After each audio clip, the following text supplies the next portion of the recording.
I'd like to ask the people of other countries, please stop the support for the landmine factories so that they will stop sending mines to Cambodia.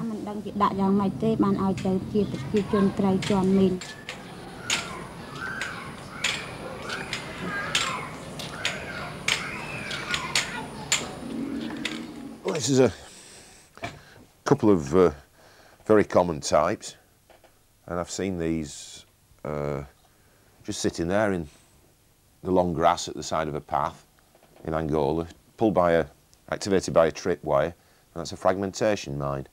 And if that goes off, all those little bits burst into pieces of hot shrapnel, going at a hell of a speed, covering a wide area, and if you're standing anywhere near that, it'll turn you into something pretty revolting. One of the military intentions very often isn't to kill people, but to slow them down and to demoralise them. If you were, for example, to tread on this, and it would just require that much pressure, to blow up and to take your leg off up to about here, perhaps both of them even, and it costs about $3 to make, and to take out of the ground, conservatively, it would cost about $300. The campaign began historically in 1992, but it had, if you like, been growing since the late 80s. Probably first of all with the experiences of various NGOs in Afghanistan.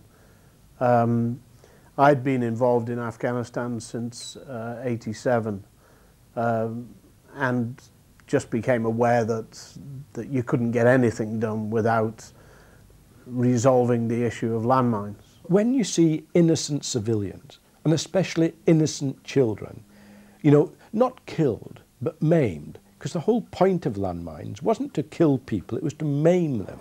And you found kiddies with legs blown off, having to go through the rest of their life in difficult situations, made more difficult by the landmines. It touched a chord with the British people.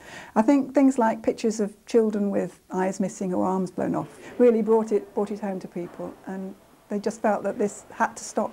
We can see what they're doing. People are limbless, people are dying, people are hungry, people can't plough their fields. That's a very simple and clear and straightforward message, and seeing people who've lost limbs is really visually very disturbing. It was a very straightforward message that these things kill and maim indiscriminately, cause horrific injuries, and continue to do so long after conflicts have finished and peace agreements have been signed.